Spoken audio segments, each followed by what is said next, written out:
गृह मंत्री सुशील कुमार शिंदे ने संसद के दोनों सदनों में दिए बयान में कहा कि श्रीनगर में बुधवार को हुए आतंकी हमले के फिदायीन संभवतः विदेशी थे।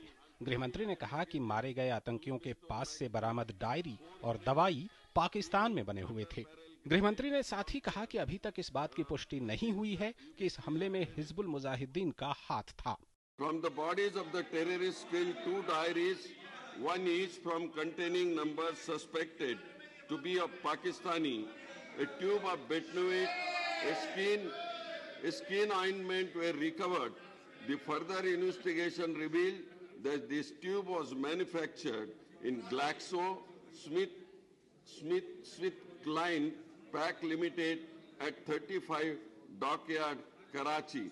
गृह मंत्री ने कहा कि केंद्रीय रिजर्व पुलिस बल के सशस्त्र जवानों पर 2 आतंकियों ने हमला किया और जवाबी कार्रवाई में दोनों आतंकी मारे गए। उन्होंने कहा कि मुठभेड़ की जगह से भारी मात्रा में गोला बारूद और हथियार बरामद हुए हैं।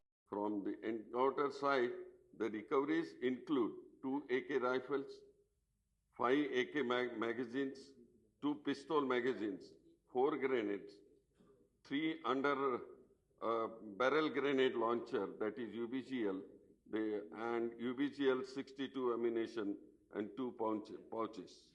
उधर राज्यसभा में एक पूरक सवाल के जवाब में गृह मंत्री ने कहा कि सीमा पार से घुसपैठ के मामलों में और कश्मीर में आतंकी हमलों में कमी आई है। ऐसा चाक चौबंद सुरक्षा व्यवस्था की वजह से संभव हुआ है। दोनों सदनों में इस मुद्दे को विपक्षी नेताओं ने उठाया। आज का दिन एक दूसरे को चैलेंज करने का नहीं है, वो हमें चैलेंज ना करें।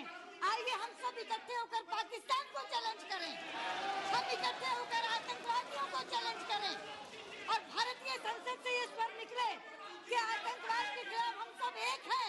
For terrorism, it does not behave of any one particular religion, one particular region. All that we've continuously repeated.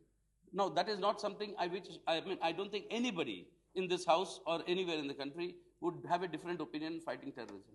But the point is, how effectively will you do it? Lok Sabha में Samajwadi party और RJD के नेताओं ने श्रीनगर हमले पर बोलने के लिए समय मांगा, लेकिन अध्यक्ष द्वारा अनुमति नहीं दिए जाने पर दोनों पार्टियों के सदस्यों ने सदन से वॉकआउट किया। श्रीनगर हमले में पाकिस्तानी आतंकियों का हाथ होने का साफ इशारा करते हुए गृह मंत्री ने कहा कि पाक अधिकृत कश्मीर में चल रहे आतंकी कैंपों पर सरकार की नजर है। उधर 3 साल बाद कश्मीर में हुए फिदायीन हमले से चिंतित सुरक्षा एजेंसियां नए सिरे से रणनीति बनाने में जुट गई हैं। शैलेंद्र मिश्र, राजेश राज और लालचंद्र सिंह के साथ निशांत सौरभ, डीडी न्यूज, दिल्ली।